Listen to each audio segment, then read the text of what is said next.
13억을 바라보던 김포의 아파트가 7억대까지 하락했다고 합니다. 이 아파트를 고점에 매수한 집주인은 현재 어떻게 됐을까요? 51세 김영수 씨는 평범한 직장인이었습니다. 서울에서 약 20년간 은행에서 근무하며 꾸준히 자산을 쌓아왔습니다. 아이는 이미 대학에 입학했으며 영수 씨와 아내는 은퇴를 앞두고 안정적인 노후를 계획하고 있었습니다. 서울의 높은 집값과 복잡한 도심 생활에 지쳤던 부부는 새로운 기회를 모색하던 중 유튜브와 부동산 커뮤니티에서 자주 언급되던 김포시에 주목했습니다. 김포는 서울과 가깝습니다. 김포 골드라인을 이용하면 금방 도착하지요. 게다가 신도시라 기반시설도 잘 갖춰져 있습니다. 영수 씨는 부동산 유튜버들의 자신만만한 목소리에 끌렸습니다. 지금이 기회입니다. 신도시 호재에 수도권 투자자뿐 아니라 지방에서도 사람들이 몰려온다고 하더군요. 김포 한강 신도시에 김포 골드라인과 같은 교통 호재와 현대적인 신도시 이미지가 영수 씨의 마음을 사로잡았습니다. 김포는 제2의 분당이 될 겁니다. 라는 커뮤니티의 낙관적인 전망은 그의 확신을 더욱 굳혔습니다. 2021년 여름 영수 씨는 아내와 함께 김포 한강 신도시의 아파트를 보러 갔습니다. 84타입 2020년 준공된 신축 아파트였습니다. 단지 내 조경은 깔끔했고 고층 매물의 뷰는 부부를 사로잡았습니다. 근처에는 대형마트, 공원, 초등학교가 자리 잡고 있었습니다. 영수 씨는 아내에게 말했습니다. 여기면 입지가 최고야. 서울도 가깝고 집값도 오를 거야. 아내는 살짝 망설이며 답했습니다. 여기서 진짜 편히 살 수 있을까? 당연하지. 이건 우리 인생의 새로운 시작이야. 망설이던 아내는 부동산 직원의 말에 넘어갔습니다. 이 아파트 고층은 이제 사고 싶어도 매물이 없어요. 이것도 벌써 오늘만 2팀이 보고 갔어요. 부부는 망설이지 않았습니다. 집을 본 날 바로 가계약금을 송금하며 매물을 잡았습니다. 2021년 여름 영수 씨는 한강 메트로자이 2단지 84타입을 11억에 계약했습니다. 계약금 1억, 대출 6억, 그리고 20년 동안 부부가 함께 모은 예금을 모두 털어 매입을 완료했습니다. 부동산에서 계약서를 작성하며 영수 씨는 미소를 지었습니다. 이제 우리 새 출발이야. 아내는 조심스럽게 물었습니다. 우리 싸게 사는 거겠지? 그럼 앞으로 쭉쭉 오를 거야. 이건 절대 실패 없는 투자야. 입주 후 몇 달 동안 모든 것이 순조로웠습니다. 영수 씨는 주말마다 한강변으로 나가 산책로를 걸으며 시원한 바람을 즐겼습니다. 오후에는 신도시의 카페에서 아내와 차를 마시며 책을 읽거나 단지 내 커뮤니티 센터에서 즐거운 시간을 보냈습니다. 부동산 카페에서는 김포는 서울의 연장선이라는 글이 자주 올라왔고 한강 메트로자이 2단지는 김포의 대장 아파트라는 소문이 돌았습니다. 영수 씨는 속으로 되뇌었습니다. 잘 샀다. 여긴 절대 떨어지지 않을 거야. 놀랍게도 계약 2달 만에 같은 단지 84타입의 호가가 13억까지 치솟았습니다. 부동산 중개사무소에서는 매물이 귀해요. 사겠다는 분들이 줄 서 있습니다. 이런 말이 들려왔습니다. 영수 씨는 아내에게 자신 있게 말했습니다. 봤지? 집값 더 오를 거야. 이건 우리 인생 최고의 선택이야. 아내도 미소를 지으며 답했습니다. 정말 잘 샀나 봐. 집값 상승의 자신감은 부부의 생활 방식을 완전히 바꿔놓았습니다. 이제 좀 여유롭게 즐겨도 되지? 영수 씨는 아내와 상의하며 집을 고급스럽게 꾸미기로 했습니다. 고급 대리석 테이블과 가죽 소파, 북유럽 스타일 조명으로 거실을 새 단장했고 고급 원목 침대와 맞춤형 붙박이장으로 침실을 꾸몄습니다. 집값이 오르는데 이 정도는 괜찮아 라며 영수 씨는 웃었죠. 영수 씨는 오랜 취미였던 골프에 본격적으로 빠져들었습니다. 골프 모임에 가입해 시간 날 때마다 골프장에서 라운딩을 즐겼습니다. 꽤 많은 비용이 들었지만 그는 투자에 성공했으니 이 정도 보상은 괜찮지 라며 개의치 않았습니다. 또 부부는 캠핑 취미를 살려 고가의 장비를 구매했습니다. 최신형 텐트, 캠핑용 테이블과 의자 세트로 많은 돈을 지출하며 은퇴 후엔 매달 캠핑 다닐 거야 라며 설레어했습니다. 주말마다 고급 레스토랑에서 외식을 즐겼고 명품 브랜드 옷을 사들였습니다. 이제 우리도 좀 여유롭게 살아도 되잖아 라며 아내는 웃었습니다. 월급은 들어오는 족족 빠져나갔지만 집값이 오르고 있기 때문에 아무 걱정이 없었습니다. 김포 골드라인 덕분에 집값은 계속 오를 거야. 지금 즐겨도 문제없어. 영수 씨는 그렇게 믿었습니다. 하지만 문제는 항상 방심했을 때 발생하죠.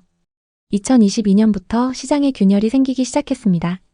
미국발 금리 인상 소식이 뉴스에 연일 보도되었고 한국은행도 기준금리를 연이어 올렸습니다. 영수 씨는 처음엔 대수롭지 않게 생각했습니다. 우린 고정금리 대출이니 상관없어. 하지만 시장은 그의 생각을 비웃듯 움직였습니다. 대출 이자가 오르면서 아파트 매매 거래가 점점 줄어들었고 집값 하락 소식이 들려오기 시작했습니다. 2022년 말 같은 단지 저층 매물이 8억대에 거래되었다는 소문이 돌았습니다. 영수 씨는 믿을 수 없었습니다. 설마 누가 그런 가격에 팔겠어? 실거래가 앱을 확인한 순간 그는 머리가 멍해졌습니다. 같은 84타입이 7억 5천만 원에 거래된 내역이 있었습니다. 그날 밤 아내가 조용히 물었습니다. 우리 집이 어떻게 이렇게 돼? 이럴 줄 알았으면 그렇게 돈 쓰지 말았어야 했는데. 영수 씨는 대답하지 못했습니다. 그러게. 내가 너무 앞서갔나 봐. 아내는 한숨을 쉬었습니다. 그때 내가 좀 더 고민하자고 했잖아. 고급 가구, 골프, 캠핑 장비, 명품 쇼핑까지 쏟아부은 돈이 떠오르며 부부의 마음은 무거워졌습니다. 2023년 1월 상황은 더 악화되었습니다. 84타입의 거래 금액이 6억 4천만 원까지 떨어졌습니다. 영수 씨가 11억에 매입한 집이 1년 반도 안 돼서 4억 6천만 원이나 하락한 셈이었습니다.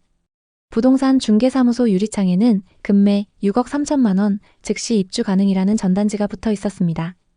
영수 씨는 중개사에게 물었습니다. 이 가격이 진짜인가요? 중개사는 담담히 대답했습니다. 네, 요즘 이 가격대에 내놓는 분들이 있어요.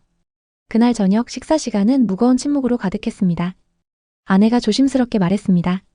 우리 집 괜찮을까? 영수 씨는 한숨을 쉬었습니다. 지금 팔면 대출 원금도 못 갚아. 그냥 버텨야지. 계약 당시 받았던 6억 대출의 원금은 여전히 남아있었고 통장은 과소비로 거의 바닥을 드러냈습니다. 골프 모임은 부담스러워졌고 캠핑 장비는 창고에서 먼지만 쌓였죠. 또 명품 구매로 생긴 신용카드 빚은 매달 무겁게 다가왔습니다. 2024년 4월 악몽은 현실이 되었습니다. 같은 단지 중층의 매물이 6억 2천만 원에 거래되었습니다. 영수 씨는 스마트폰을 내려놓고 눈을 감았습니다. 이젠 정말 바닥인가 봐. 11억에 샀던 집이 4억 8천만 원 이상 하락한 셈이었습니다. 아내는 더 이상 참지 못하고 말했습니다. 왜 하필 김포였어? 당신이 괜찮다고 해서 믿은 거야. 그때 전세 연장했으면 지금 이렇게 힘들진 않았을 거야. 영수 씨는 힘없이 답했습니다. 나도 최선이라 생각했어. 누가 이렇게 될 줄 알았겠어? 내가 조금 더 고민하자고 했잖아. 당신이 너무 자신만만했어. 이제 와서 탓해봤자 뭐가 바뀌겠어? 부부는 대화를 할 때마다 싸움으로 번졌죠. 2024년 말 시장은 약간의 회복 조짐을 보였습니다.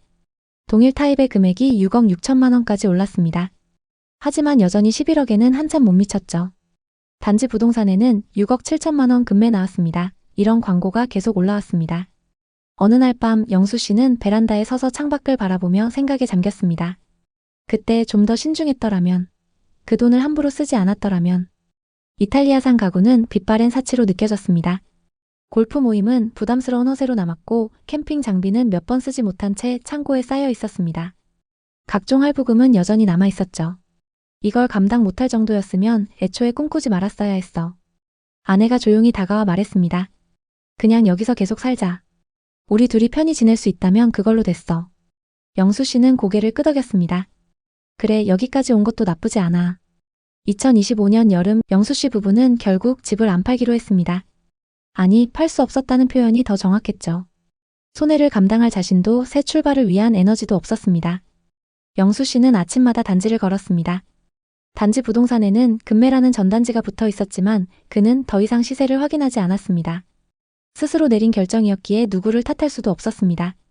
과소비의 후회는 마음을 무겁게 짓눌렀죠. 그때 조금만 더 신중했더라면.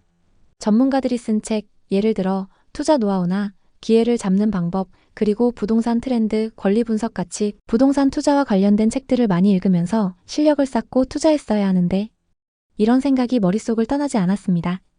주말이면 부부는 전세 살던 시절을 떠올렸습니다. 그때가 오히려 좋았을 수 있어. 맞아, 하지만 우리 집이 생겼잖아. 부부는 소박한 일상을 되찾아가고 있었습니다. 투자의 실패와 과소비는 그들을 힘들게 했지만 계속 후회만 하면서 살 수는 없습니다. 김포 한강신도시는 여전히 부동산 시장에서 주목받는 지역입니다. 김포 골드라인은 서울 접근성을 높이는 핵심 교통망으로 큰 호재로 작용했습니다. 또한 한강신도시는 대규모 택지 개발로 상업시설, 학교, 공원 등 생활 인프라가 잘 갖춰져 있어 젊은 세대와 은퇴 세대 모두에게 매력적인 주거지로 평가됩니다. 한강 메트로자이와 같은 주요 단지는 신축 아파트로서 여전히 김포 내에서 높은 선호도를 유지하고 있습니다. 2025년 중순 기준 일부 매물이 조금씩 회복하며 소폭의 상승세를 보였습니다. 부동산 전문가들은 김포의 집값이 단기적으로는 금리 인상과 시장 침체의 영향을 받았지만 중장기적으로는 교통 호재와 신도시 개발의 안정성으로 인해 회복 가능성이 있다고 전망합니다. 그러나 여러 호재에도 불구하고 현재 부동산 시장에는 불확실성이 남아 있습니다. 최근 부동산 규제가 강력해지면서 대출 부담이 커지며 매수 심리가 위축된 상황입니다. 또한 수도권 내 경쟁 지역과의 비교해서 김포의 상대적 매력이 약화될 수 있다는 의견도 있습니다. 실제로 2025년 상반기 데이터를 보면 한강 메트로자이 84타입은 6억 5천만 원에서 7억 선에서 거래되고 있으며 이는 2021년 고점 대비 여전히 큰 하락폭을 보여줍니다. 영수 씨 부부에게 이 모든 호재와 전망은 더 이상 큰 의미가 없습니다. 그들에게 중요한 것은 호재가 아니라 지금 이 집에서 어떻게 살아갈 것인가입니다. 부동산의 가격은 단순한 숫자가 아닙니다. 그 안에는 사람들의 감정, 결정, 그리고 인생이 녹아 있습니다. 뉴스는 최고가만 보여주고 커뮤니티는 기회를 이야기합니다. 하지만 그로 인해 수많은 사람들이 고통받기도 하죠. 그들은 말합니다. 부동산은 타이밍이다. 김포 골드라인이 있으니 무조건 오른다.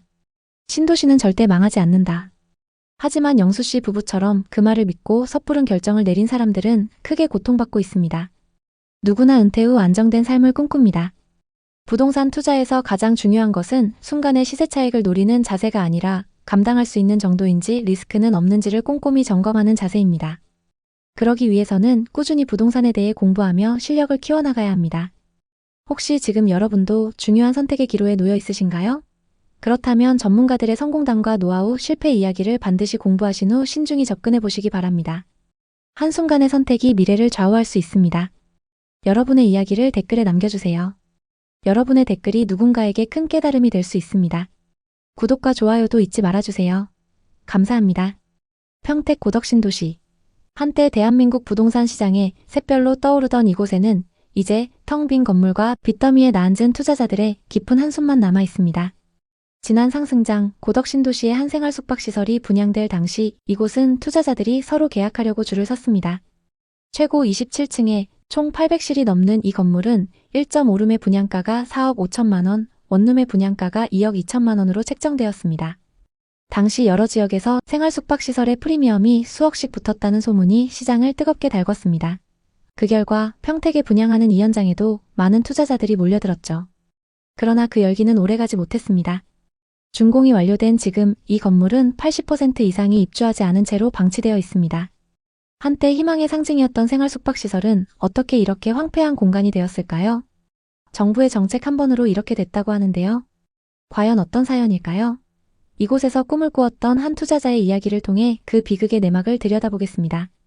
30대 후반의 평범한 직장인이었던 박민수 씨는 2021년 평택 고덕신도시의 분양 현장을 처음 방문했습니다. 그는 부동산 투자로 경제적 자유를 얻고자 하는 꿈을 품고 있었습니다.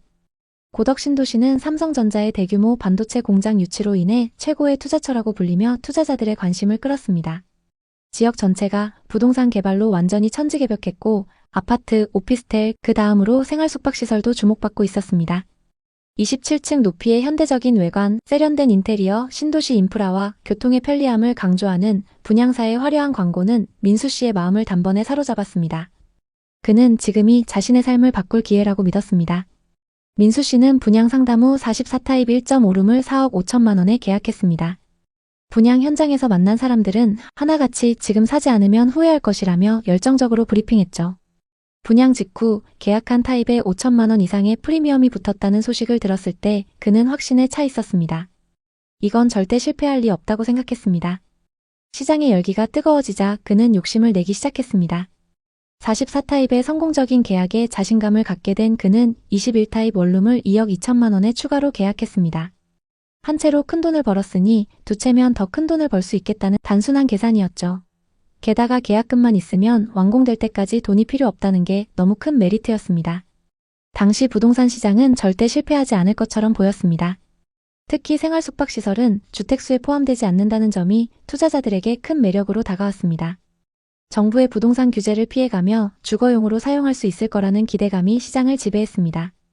분양 현장에서는 이러한 장점과 각종 호재 그리고 삼성전자 직원들의 수요를 강조하는 홍보가 끊임없이 이어졌습니다. 민수 씨는 서울과 수원, 송도, 그리고 속초와 부산 등의 여러 성공 사례를 검색하며 희망을 품었습니다.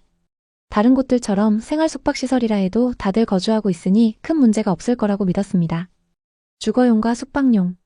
이 두 가지의 용도가 문제가 될 수 있었지만 다들 안전하게 생각하고 투자하고 있으니 설마 문제가 되겠냐는 막연한 믿음이 그의 판단을 흐렸습니다. 그러던 어느 날 부동산 시장에 예상치 못한 폭풍이 몰아쳤습니다. 당시 정부에서 발표한 새로운 규제가 시장의 판도를 완전히 바꿔놓았습니다. 생활 숙박시설은 반드시 숙박 용도로만 사용해야 하며 이를 위반할 경우 엄청난 금액의 벌금을 부과한다는 규제가 생겼습니다. 이 규제는 평택 고덕 신도시뿐만 아니라 전국의 모든 생활 숙박시설 투자자들에게 치명적인 타격을 입혔습니다. 민수 씨는 분위기가 완전히 바뀌었다고 느꼈습니다. 가격이 중요한 것이 아니었습니다. 거래 자체가 아예 멈춰버렸고 그는 예상치 못한 상황에 당황했습니다. 주거용으로 사용할 수 있을 거라던 기대는 산산이 부서졌습니다. 매수 의향이 있던 사람들은 하나둘씩 자취를 감췄고 시장은 급속도로 얼어붙었습니다.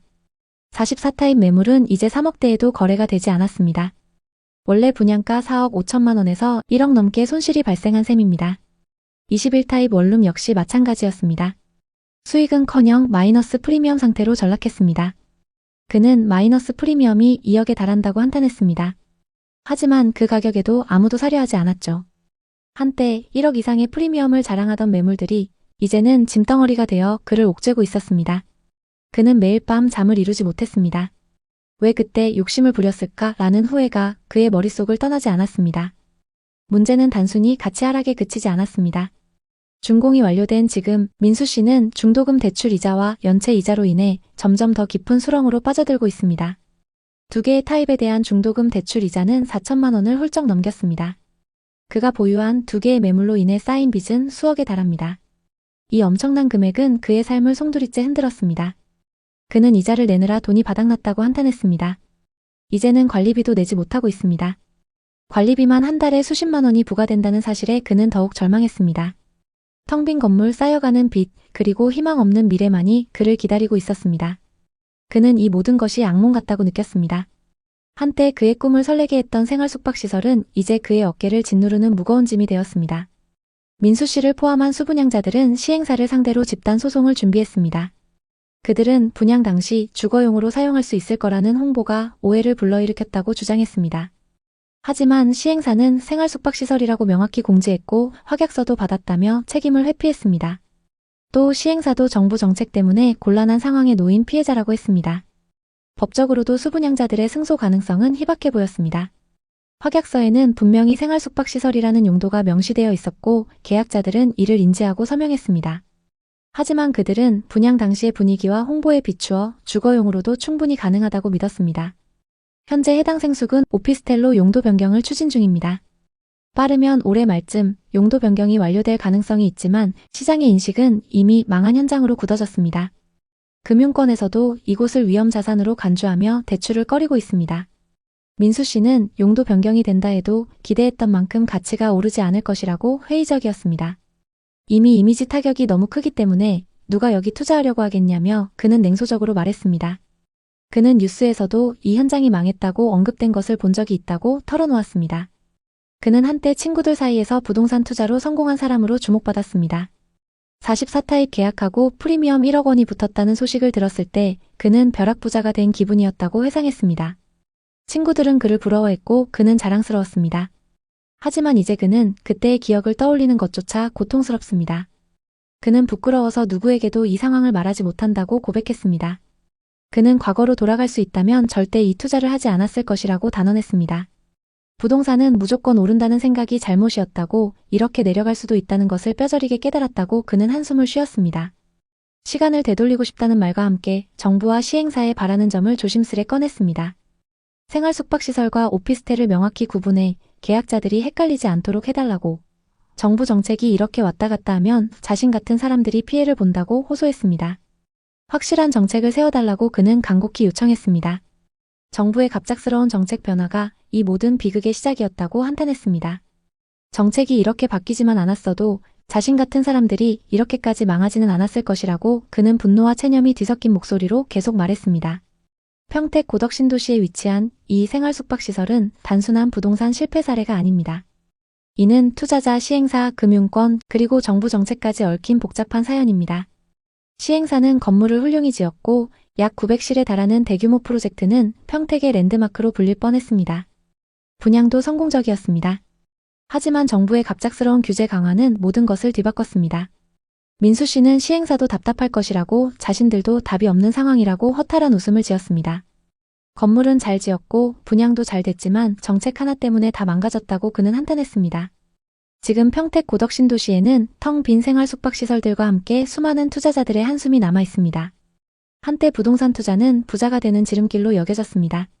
민수 씨도 그 꿈에 매료되었던 사람 중 하나였습니다. 하지만 이 사례는 부동산 투자의 화려한 겉모습 뒤에 숨겨진 위험을 적나라하게 보여줍니다. 그는 부동산으로 벼락부자가 될 수 있다는 꿈이 다가 아니라고, 잘못하면 이렇게 가난해질 수도 있다고 뼈저리게 깨달았습니다.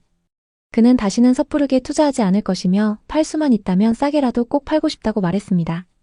평택 고덕신도시 생활숙박시설의 실패 사례는 부동산 투자 열풍이 얼마나 위험할 수 있는지를 보여줍니다.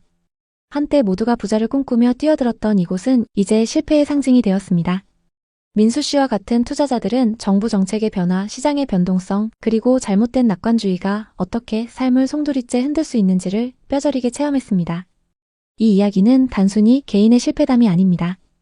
이는 부동산 시장의 복잡성과 불확실성을 이해하지 못한 채 투자에 뛰어들 때 어떤 결과를 초래할 수 있는지를 보여주는 경고입니다.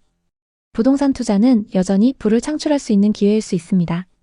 하지만 신중한 분석과 철저한 준비 없이는 큰 손실로 다가올 수 있습니다. 민수 씨의 이야기는 우리에게 한 가지 교훈을 남깁니다. 모든 부동산이 부자를 만들어주는 것은 아닙니다. 잘못된 선택은 이전보다 더 가난하게 만들 수도 있습니다. 여러분도 민수 씨처럼 힘들었던 순간이 있었나요? 댓글에 여러분의 이야기를 자유롭게 남겨주세요. 여러분의 경험이 누군가에게는 한 번 더 생각할 기회가 될 수 있습니다. 이 영상을 통해 부동산 투자의 위험성과 신중함의 중요성을 다시 한번 생각해보는 계기가 되셨길 바랍니다. 오늘의 이야기에 공감하셨다면 구독과 좋아요를 눌러주세요. 오늘도 시청해주셔서 감사합니다. 다음 편엔 더 좋은 내용으로 찾아뵙겠습니다. 8억 6천만 원에 샀던 남양주 아파트가 무려 2억 2천만 원 증발해서 6억 4천만 원까지 떨어졌다고 합니다. 대체 무슨 일이 있었던 걸까요? 2021년 봄 서울의 투룸 오피스텔에 전세로 살던 39세 상민 씨는 깊은 고민에 잠겨 있었습니다. 그는 서울 강남에 위치한 제약회사에서 근무하며 착실히 월급을 모아왔습니다. 저축이 최고라는 부모님의 말을 들으며 또래보다 많은 돈을 모아놨죠. 매일 아침 7시에 출근해 야근을 밥 먹듯 하며 노후의 안정적인 삶을 위해 치열하게 살아왔죠. 그 덕에 통장 잔고는 나날이 늘어갔습니다. 하지만 최근 들어 그의 마음속에는 뒤처지고 있다는 불안감이 자리 잡기 시작했습니다. 직장 동료들과의 술자리에서 들려오는 부동산 투자 성공담. 특히 몇천만 원 단위의 적은 돈으로 큰 돈을 번 사례들은 그의 마음을 크게 흔들었습니다. 다들 집 한 채로 인생을 바꿨는데 나만 이렇게 저축하고 있을 순 없지. 상민 씨는 점점 강하게 확신하기 시작했습니다. 그는 이제 단순히 월급을 모으는 삶에서 벗어나 돈이 돈을 버는 새로운 세계로 뛰어들어야 한다고 생각했습니다. 그건 충동적인 생각이 아니었습니다. 몇 달간 쌓여온 불안과 기대, 그리고 주변의 성공 사례가 만든 결심이었습니다. 그 결심을 행동으로 옮기기 위해 본격적으로 움직였습니다. 퇴근 후 집에 돌아오면 휴식 시간도 없이 부동산 투자 공부를 했습니다. 주말이면 노트북을 켜고 온라인 부동산 카페와 블로그를 뒤지며 정보를 수집했습니다. 그는 시장 동향을 분석하며 자료를 정리했고 수도권 신도시의 입지 조건, 교통망 계획, 개발 호재를 꼼꼼히 메모했습니다. 그의 책상 위에는 부동산 관련 서적과 투자 노트가 쌓여갔고 스마트폰 메모장에는 지역별 시세와 호재 리스트가 빼곡히 적혔습니다. 상민 씨는 특히 남양주 다산 신도시에 주목했습니다. 8호선이 연장되면 교통이 뚫리고 서울과 가까운 신도시이기 때문에 크게 오를 거야. 친구 중 한 명이 남양주에서 갭투자로 2억 가까이 수익을 냈다는 이야기는 그의 결심을 더욱 굳히는 계기가 되었습니다. 상민 씨는 이 기회를 놓치고 싶지 않았습니다. 그는 주말마다 시간을 내서 부동산을 방문했고 매물을 계속 찾아다녔습니다. 지금이 아니면 평생 후회할 거야. 그는 그렇게 자신을 다잡았습니다. 남양주는 당시 부동산 시장에서 확실한 투자처로 불리며 투자자들의 뜨거운 관심을 받고 있었습니다. GTX, 8호선 연장, 왕숙지구 개발 등 각종 호재가 쏟아졌고 부동산 유튜버들은 지금 사지 않으면 앞으로 기회가 없다며 투자자들을 부추겼죠. 상민 씨는 그 열기에 완전히 휩싸였습니다. 그는 주말마다 다산 신도시를 직접 방문해 현장을 둘러봤습니다. 새로 지어진 아파트 단지와 신도시 인프라를 보며 이곳이 곧 수도권의 새로운 중심지로 떠오를 것이라는 확신이 들었습니다. 부동산에서 매물을 브리핑 받던 중 딱 마음에 드는 매물이 나왔습니다. 고객님, 이제 이 가격으론 다산 신도시에 집 못 사요. 갭으로 사면 충분히 가능하십니다. 상민 씨가 선택한 아파트는 다산 신도시 다산동에 있는 2018년식 전용 82타입이었죠. 매매가는 8억 6천만 원이었습니다.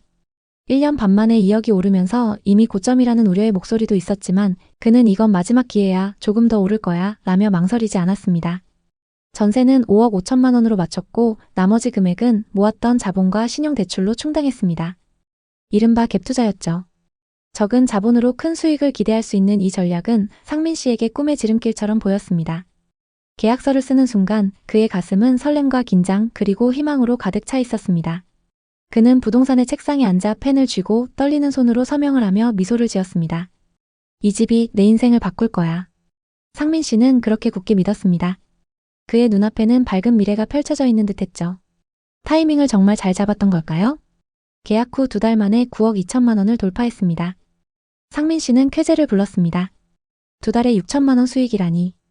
이 방법을 내가 왜 이제 알았을까? 친구들과의 모임 자리에서 이 소식을 알렸고 다들 너무 부러워했습니다. 상민아, 나도 그쪽 동네에 좋은 매물 있는지 좀 알려줘봐. 다산 신도시로 갈아타야겠네. 친구들에게 투자처와 그 방법을 알려줄 정도가 됐다는 사실에 뿌듯했습니다. 하지만 그 기쁨도 아주 잠시였죠. 2022년 상황은 급변했습니다. 한국은행이 기준금리를 연이어 인상하며 부동산 시장에 찬물을 끼얹었습니다. 상민 씨의 신용대출 이자가 순식간에 2배로 치솟았죠. 하지만 큰 걱정 없었습니다. 담보대출 이자 받은 것도 아니고 몇 천만 원 받은 건데 뭐 괜찮아. 문제는 이 다음부터 발생했습니다. 갭투자로 매수했던 아파트의 시세는 2023년부터 급락했습니다. 8억 6천만 원에 샀던 아파트는 2023년 초 6억 4천만 원에 거래되었습니다. 무려 2억 2천만 원이 증발한 셈이었죠. 상민 씨는 처음엔 그 숫자를 믿을 수 없었습니다. 매일 아침 출근길 지하철에서 부동산 앱을 켜고 시세를 확인했지만 내려가는 숫자를 볼 때마다 가슴이 조여왔습니다. 이게 정말 내 집값이라고? 말도 안 돼. 그는 혼잣말로 중얼거리며 고개를 저었죠. 설상가상으로 전세 만기가 다가왔습니다. 전세입자는 지금은 더 좋은 매물이 많다며 계약을 연장하지 않겠다고 했습니다. 문제는 전세가가 5억 5천만 원에서 4억 5천만 원으로 뚝 떨어졌다는 점이었습니다.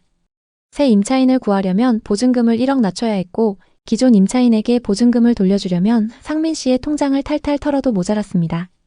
결국 그는 고금리 대출에 마이너스 통장, 부모님 돈까지 끌어다 썼습니다. 그때 처음으로 부동산 투자가 이렇게 무서운 거구나 라는 생각이 들었어요. 그럼에도 상민 씨는 아파트를 팔 수 없었습니다.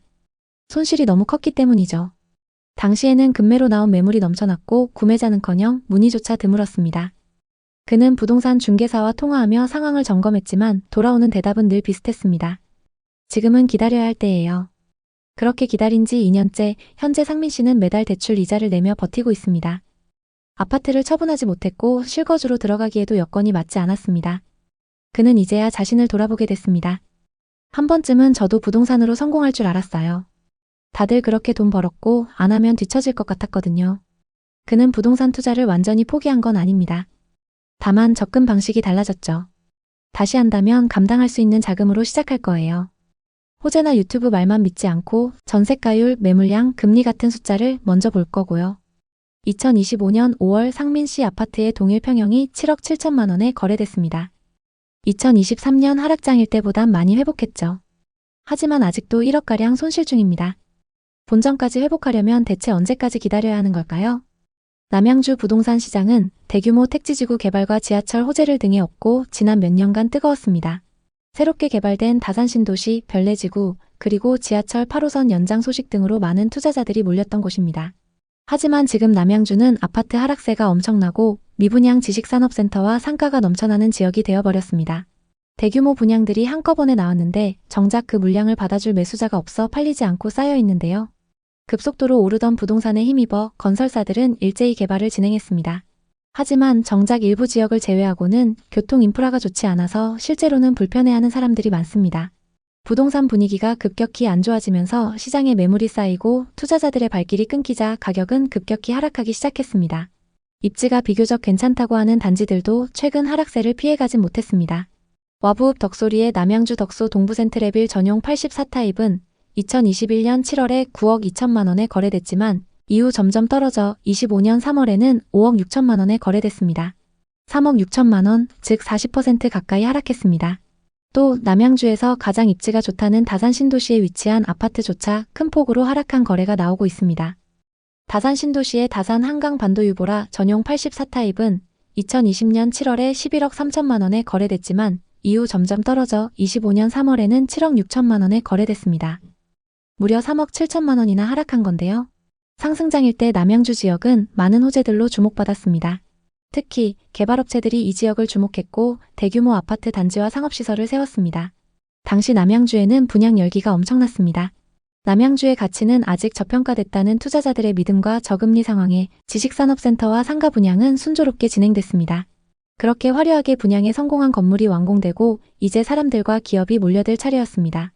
내부의 영화관과 대형 상가, 식음료 매장을 비롯해 기숙사까지 완비된 상태였으니 금세 북적북적해질 거라는 기대가 컸죠. 문제는 막상 준공 후 2년 반이 흐른 지금 전체 호실의 90%가 비어 있다는 충격적인 소식이 들려오고 있습니다. 더 놀라운 건 분양은 완판됐으나 실입주는 전무하다는 현실입니다. 이미 주인이 있는 호실들이 텅 빈 채로 그대로 방치되는 것이니 분양가를 주고 샀던 투자자들로서는 대출 이자, 관리비 등 여러 부담을 떠안게 된 셈입니다. 지식산업센터와 상가만의 문제가 아닙니다. 상승장에서 남양주 다산 신도시와 별내지구에 있는 아파트들은 지역 주민들뿐만 아니라 외지인 투자자들까지 몰려들 만큼 인기가 높았습니다. 집값은 빠르게 상승하고 서울 못지않게 비싼 집들이 거래되면서 많은 이들의 관심을 끌었습니다. 그 당시 분위기는 마치 집값이 계속해서 오를 거라는 믿음 때문에 다들 기회를 놓칠까봐 급하게 거래에 나섰습니다. 대출을 받아 아파트를 구매하는 사람들이 많았고 그 시점에서 지금 아니면 벼락거지가 될 것 같은 불안감이 더욱 부추겼습니다. 하지만 시간이 흐르고 그 당시의 열기와 기대감은 점차 식어갔습니다. 남양주에서 집을 샀던 사람들은 예상과 다른 현실을 맞닥뜨리게 되었고 그동안의 상승세는 이제 더 이상 지속되지 않고 있습니다. 시장은 차갑게 식었고 집값은 급격히 떨어지기 시작했습니다. 남양주 아파트 가격은 얼마가 적당한 걸까요? 가장 먼저 지역에서 가장 고가에 거래됐던 아파트를 찾아보고 이 아파트는 현재 얼마까지 떨어졌는지 확인해 보겠습니다. 먼저 살펴볼 단지는 남양주시 와부읍 덕소리에 위치한 동부센트레빌입니다. 2006년식 1220세대 최고 20층입니다. 경의중앙선 덕소역 인근에 위치한 아파트입니다. 덕소 3폐 IC가 가깝고 한강변 접근성이 좋습니다. 그리고 초등학교를 품고 있는 초품화 단지입니다. 84타입이 21년 최고가 9억 2천만 원에 거래됐습니다. 그리고 최근 5억 4천만 원 선에 거래되면서 최고가 대비 3억 8천만 원 하락했습니다. 84타입의 2019년 말 거래 가격은 3억 8천만 원이었고 상승장일 때 5억 이상 상승했습니다. 그랬던 아파트가 최근 최고가 대비 3억 8천만 원 하락했습니다. 거래 내역을 자세히 한번 살펴보겠습니다. 21년 10월 덕소 동부 센트레빌 104동 1703호가 계약됐는데요. 84타입 기준 매매가 9억 2천만 원으로 이 아파트에서 가장 최고가에 거래됐습니다. 남양주에 거주하시는 분이 투자한 걸 확인할 수 있습니다. 그럼 현재 시세는 어떤지 확인해 보겠습니다. 최근 거래된 이력을 보면 17층 매물이 5억 4,500만 원에 거래됐습니다.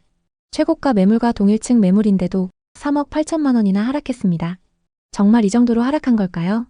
거래 내역을 자세히 살펴보면 이 매물은 거래가 취소된 걸 알 수 있습니다. 어떤 사정으로 거래가 취소됐는지는 알 수 없지만 등기 이전까지 되진 않았네요. 이후 11층 매물이 5억 4천만 원에 거래된 걸 보면 현재 중층 시세가 이 정도라고 보시면 될 것 같습니다. 타입도 동일하고 저층이 아닌데도 9억 2천만 원 대비 3억 5천만 원 이상 하락했습니다. 고점 대비 너무 많이 하락해서 매수 가격까지 회복하려면 시간이 꽤 걸릴 것 같습니다. 또 다른 아파트를 살펴보겠습니다. 다산 신도시에 위치한 다산 한강 반도유보라입니다. 앞서 살펴본 덕소 매물만큼 하락폭이 큰 아파트입니다. 2019년식 1261세대로 신도시 신축 단지인 만큼 임차 수요가 높습니다. 다산 중심 상권 접근성이 좋고 강변북로가 가까워서 서울 출퇴근이 용이합니다. 왕숙천과 한강공원이 가까워서 생활 인프라도 좋습니다. 22년 다산 한강 반도유보라 7407동 3003호가 계약됐는데요. 84타입 기준 매매가 11억 3천만 원으로 이 아파트에서 가장 최고가에 거래됐습니다. 이분도 역시 상승장 끝물에 매수하셨는데요. 소유자 현황을 보면 남양주에 거주하시는 분이 투자하셨습니다. 그럼 현재 시세는 어떤지 확인해 보겠습니다. 상승기 때 최고가 11억 3천만 원에 거래됐고 최근 22층 매물이 7억 7천만 원에 거래됐습니다. 최고가 대비 무려 3억 6천만 원이나 하락했습니다. 이렇게 많이 하락한 게 맞는지 자세히 한번 보겠습니다. 일단 최고가에 거래됐던 이력을 보면 7407동 30층 매물이고 최근 거래된 매물은 22층입니다. 최고가에 거래됐던 매물은 해당 동에서 가장 탑층 매물인데요. 최고가에 거래됐던 매물이 탑층 매물이기 때문에 일반 매물과 비교하기엔 무리가 있습니다. 같은 아파트 단지라고 하더라도 고층 매물과 저층 매물은 가격 차이가 심하게는 몇 억씩 차이 나는 경우가 있습니다. 이 아파트의 경우에도 탑층 매물은 저층 중층 매물에 비해 거래 금액이 높을 수밖에 없습니다. 그래서 여러분이 거래 금액을 비교하실 때는 동호수를 정확히 파악하신 후에 그것과 비슷한 매물하고 비교하시는 게 좋습니다. 최고가 매물이 탑층 매물이긴 하지만 22층이면 고층에 해당하는데도 고점 대비 3억 6천만 원이나 하락한 상황입니다. 현재 시세는 어떤 상황일까요? 지금 매물로 나와 있는 호가를 한번 확인해 보겠습니다. 현재 84타입 탑층 매물의 호가 시세는 11억입니다. 그리고 84타입 저층 매물의 호가 시세는 7억 9천만 원입니다. 탑층과 저층 매물의 시세가 3억 이상 차이 나는 걸 볼 수 있습니다.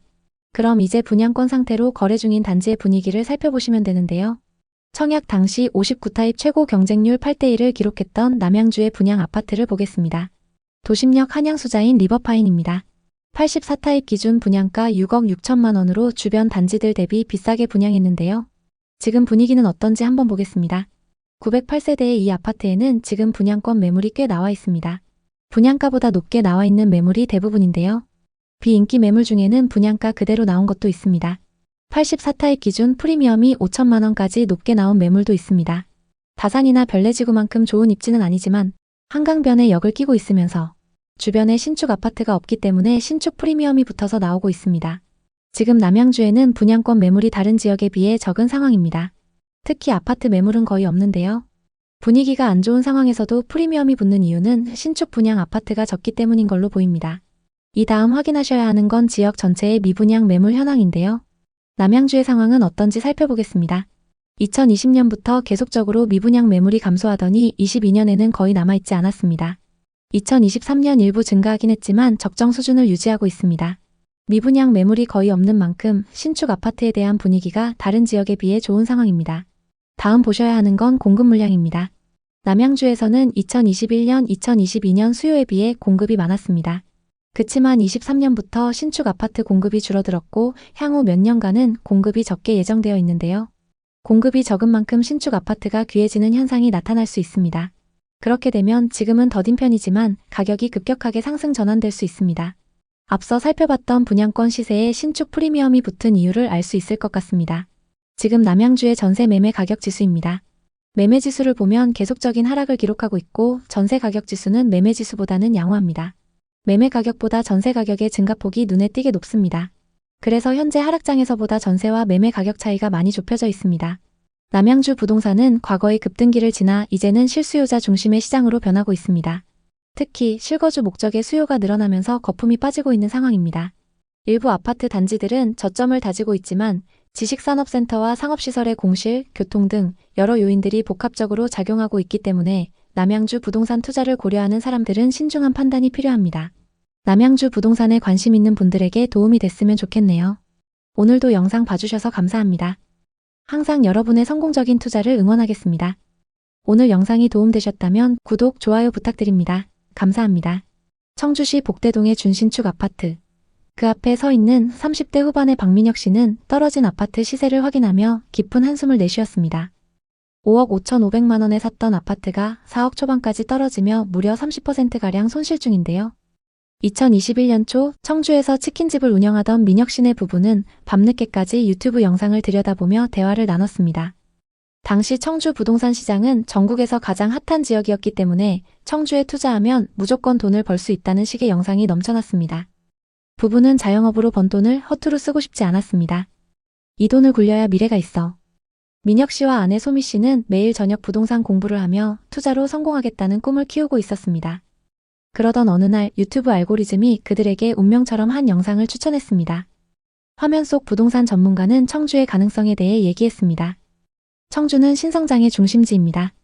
테크노폴리스, 오송바이오폴리스, KTX, 청주공항, 지금이 마지막 기회예요. 영상은 대형 호재들로 가득 차 있었습니다. 청주 복대동의 대규모 주상복합 아파트는 2019년 3억대에서 2년 만에 7억대로 뛰었다는 사례도 나왔습니다. 복대동과 가경동은 물론 오송과 오창까지 수도권보다 저렴한 가격과 폭발적인 성장 가능성으로 주목받았습니다. 여보, 우리도 할 수 있지 않을까? 아내 소미 씨가 조심스레 물었습니다. 민영님은 고개를 끄덕였습니다. 그들은 이미 마음을 굳힌 상태였죠. 2021년 3월 부부는 청주 복대동에 위치한 2015년식 아파트 전용 84타입 매물을 5억 5,500만 원에 매입했습니다. 전세는 4억에 맞췄습니다. 갭은 1억 5,500만 원이었죠. 가격과 입지, 연식 등 여러 가지를 고려했을 때 최고의 선택이었죠. 치킨집을 운영해서 모은 돈 1억 2천만 원에 모자란 돈 3,500만 원은 신용대출을 받아 마련했습니다. 중개업자는 확신에 찬 목소리로 말했습니다. 이건 절대 떨어질 일 없어요. 청주는 이제 시작입니다. 부부는 설렜습니다. 이 아파트가 그들의 삶을 바꿀 것이라 믿었죠.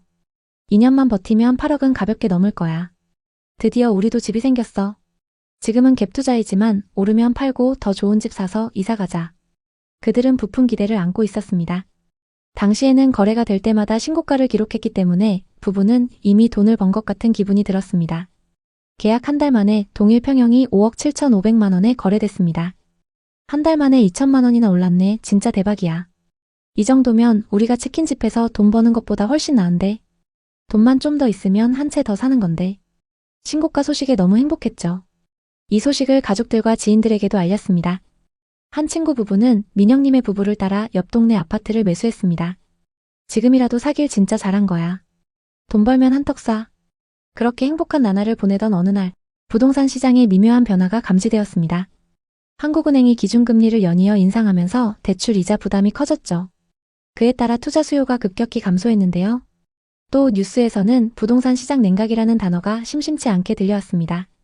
하지만 부부는 크게 걱정하지 않았습니다. 괜찮아, 우리 집은 학교랑 중심상가가 가까우니까. 그리고 청주에 아직 호재가 많잖아. 그들은 부동산 커뮤니티의 말을 되새기며 자신들을 달랬습니다. 그러나 2023년 초 상황이 궁금해서 부동산에 들린 부부는 깜짝 놀랐습니다. 고객님, 24층 매물이 3억 7,500만 원에 거래됐어요. 지금 시장이 좀 빠지고 있습니다. 그래도 좀 기다려보시죠. 곧 오를 거예요. 1억 8천만 원이나 빠졌다고? 1년 반 만에? 부부가 매입한 고층 매물의 시세는 이제 3억 후반에서 4억 초반 사이로 뚝 떨어졌습니다. 호가 시세도 1억 넘게 하락한 셈이었죠. 더 큰 문제는 전세였습니다. 기존 전세입자가 전세 계약 만료를 앞두고 연락을 해왔습니다. 저희 조금 더 싼 집으로 이사 가려고요. 새 임차인을 찾기 위해 부부는 다시 부동산을 찾았습니다. 하지만 돌아온 대답은 냉혹했습니다. 지금 전세금을 잘 받아야 3억이에요. 3억 4천만 원은 무리입니다. 3억이라도 잘 맞춰볼게요. 전세가가 4천만 원이나 떨어진 것이었습니다. 전세금을 돌려주려면 현금을 더 투입해야 했죠. 아내 소미님은 떨리는 목소리로 말했습니다. 이러다 우리 돈 다 까먹는 거 아니야? 겨우겨우 3억에 들어올 전세입자를 구했고 그동안 모았던 돈과 사업자 대출을 합쳐 4천만 원을 메웠습니다. 전세 시세도 떨어져서 역전세를 맞고 집값도 떨어져서 팔 수도 없는 상황에 처했죠. 그때 최고점일 줄 알았으면 안 사는 건데. 기다렸다가 지금 샀어야 해. 하지만 후회해도 이미 너무 늦어버렸죠. 2025년 5월 최근 해당 아파트 15층 매물이 4억 4,100만 원에 거래됐습니다. 하락장에 비해선 많이 상승했지만 아직 1억 이상 손실 중입니다. 부부는 손실을 만회하기 위해 치킨집 운영에 집중하기로 했습니다. 언제쯤 본전을 회복할 수 있을까요? 박민영님 부부의 이야기는 청주에서 유일한 사례가 아닙니다. 같은 시기 청주 곳곳에서 비슷한 사례가 많이 발생했습니다. 청주에서 과연 무슨 일이 있었던 걸까요? 청주 부동산 시장은 지방광역시를 통틀어서 가장 많이 상승한 지역으로 꼽히는데요. 2019년부터 시작된 상승세는 2021년 말까지 이어졌습니다. 특히 2020년 상반기에는 청주시의 매매가가 급등하면서 청주 부동산 시장은 많은 사람들의 관심을 끌었습니다. 그러나 2022년을 기점으로 시세가 하락하기 시작했고 이 하락세는 금리 인상과 경제 불확실성의 영향을 받았습니다. 실제로 청주 아파트 매매가는 2021년 2월 최고가를 기록했으며 이후 약 1년 반 동안 30%가량 하락한 것으로 나타났습니다. 예를 들어 흥덕구의 주요 아파트들은 2021년 초 평균 7억 원에서 7억 5천만 원을 기록했으나 2021년 말에는 약 6억 원대로 거래되었습니다. 이는 금리 인상과 같은 경제적인 불안정 요소가 부동산 시장에 미친 직접적인 영향으로 분석됩니다. 또한 금리 인상과 대출 규제 강화가 청주 시장에 미친 영향은 특히 두드러집니다. 대출 금리가 증가함에 따라 주택 구매가 어려워졌고 이는 수요 감소로 이어졌습니다. 청주 부동산은 여전히 투자 가치가 있지만 부동산을 매수할 때는 신중한 접근이 필요합니다. 이제 청주의 부동산 시장, 특히 비싸게 거래된 지역들의 현재 상황에 대해 자세히 살펴보겠습니다. 최근 청주에서 가장 많이 하락한 아파트는 시티 프라디움 1단지입니다. 최고가 대비 3억 6천만 원이나 하락했는데요. 2020년식 797세대 신축 아파트의 분양가는 84타입 기준 3억 3천만 원이었습니다. 이 아파트는 상승장에서 매매가 7억 7천5백만 원까지 거래되면서 분양가 대비 4억 5천만 원이나 상승했습니다. 현재 시세는 어떨까요? 부동산 상승기에 청주 부동산은 비수도권 중에서도 호재가 많고 저렴한 가격에 많은 투자자가 몰렸습니다. 특히 신규 택지 개발과 산업단지 개발, 그리고 광역철도 개발 호재들로 1년 만에 몇 억씩 오르는 상승세를 보였습니다. 하지만 지금은 상황이 좋지 않습니다. 상승기 가격에 비해 40% 이상 빠진 곳도 있습니다. 그럼 지금이 적정 가격일까요? 청주는 상대적으로 저렴한 가격에 외지인들의 갭투자 비율이 높았던 지역입니다. 특히 상승장 막바지에 청주 복대동과 가경동 신축부터 오창과 오송까지 거래량이 급격히 상승했는데요. 지금은 투자했던 분들이 매물을 계속 내놓으면서 시세보다 저렴한 호가 매물이 쌓이고 있습니다. 그리고 분양권은 마이너스 프리미엄으로 내놔도 거래가 잘 안 되고 있습니다. 85만 명이 거주하는 청주시의 아파트 가격은 얼마가 적당한 걸까요? 오늘은 청주의 부동산 지표를 분석해보고 현재 아파트 시세가 적당한지, 앞으로 더 떨어질지 같이 확인해 보겠습니다. 먼저 7억 9천5백만 원까지 거래됐던 오송의 아파트부터 보겠습니다. 흥덕구 오송읍 연재리에 위치한 오송 힐데스하임입니다. 이 아파트는 2010년식 402세대 최고 28층입니다. 40평부터 60평까지 대형 평형으로 구성되어 있기 때문에 전세와 월세 수요가 꾸준합니다. 단지 바로 앞으로 오송 호수공원이 위치하고 있고 오송역이 예정되어 있습니다. 132타입의 가격 흐름을 보겠습니다. 2020년 1월 3억 9천만 원이었고 22년 최고가 7억 9천5백만 원에 거래됐습니다. 정확히 2년 만에 4억이나 상승했습니다. 이 아파트의 현재 시세는 어떨까요? 최근 26층 매물이 6억 1천만 원에 거래되면서 고점 대비 23% 하락했는데요. 22년 거래 현황을 보면 802동 2101호 매물이 7억 9천5백만 원에 거래됐습니다. 최고가 7억 9천5백만 원에 거래됐던 매물하고 최근 6억 1천만 원에 거래된 매물은 같은 타입 매물입니다. 오히려 최근 거래된 매물이 더 고층 매물인데요. 현재 호가 시세도 한번 살펴보겠습니다. 802동 중층 매물이 6억 5천만 원에 나와 있고 801동 고층 매물은 6억 7천만 원에 나와 있습니다. 중층 이상 매물 기준으로 1억 5천만 원 빠져서 나오고 있는 상황입니다. 다음은 청주시 흥덕구 복대동에 위치한 두산 이부 지웰시티 2차입니다. 거래량이 높은 준신축 단지이기 때문에 시세 반영이 빠릅니다. 2015년식 1956세대인 이 아파트는 복대동 중심부에 위치하고 있습니다. 주상복합 단지로 대형 프랜차이즈를 포함해서 상업시설 이용이 편리합니다. 길 건너엔 현대백화점도 위치하고 있습니다. 80타입의 분양가는 3억이었고 21년 최고가 7억 7천7백만 원에 거래됐습니다. 분양가 대비 4억 7천만 원이나 상승했습니다. 이 아파트의 현재 시세는 어떨까요? 최근 12층 매물이 6억 5백만 원에 거래되면서 고점 대비 21%나 하락했는데요. 정말 이 정도로 하락했을까요? 22년 거래 내역을 살펴보면 202동 2502호 매물이 7억 7천만 원에 거래됐습니다. 88년생 투자자가 상승장에 매수했습니다. 상승기 때 25층 매물이 7억 7천만 원에 거래됐었고 최근 12층 매물이 6억 5백만 원에 거래되면서 21% 하락했습니다. 최고가에 거래됐던 매물은 25층 고층 매물인데 최근 거래된 매물은 12층으로 중층 매물입니다. 고층 매물 호가 시세로 고점 대비 얼마나 빠졌는지 확인해 보겠습니다. 204동 30층 매물은 6억 4천5백만 원, 208동 32층 매물이 6억 5천만 원에 나와 있습니다. 고층 매물 기준 1억 2천만 원 하락해 있는 상황입니다. 다음은 청주의 분양 아파트 분위기를 살펴보겠습니다. 현재 분양권 시세는 어떨까요? 청주 오송에 위치한 오송역 힐스테이트입니다. 지역주택조합 단지로 59타입 기준 조합원 분양가가 3억 중반선에 공급됐는데요. 현재 분양권 시세는 어떨까요? 현재 매매로 나와 있는 매물 중에는 마이너스 3천만 원까지 떨어져서 나오는 마피 매물도 있습니다. 현재 마이너스 P가 가장 크게 붙은 매물은 114동 저층 매물인데요.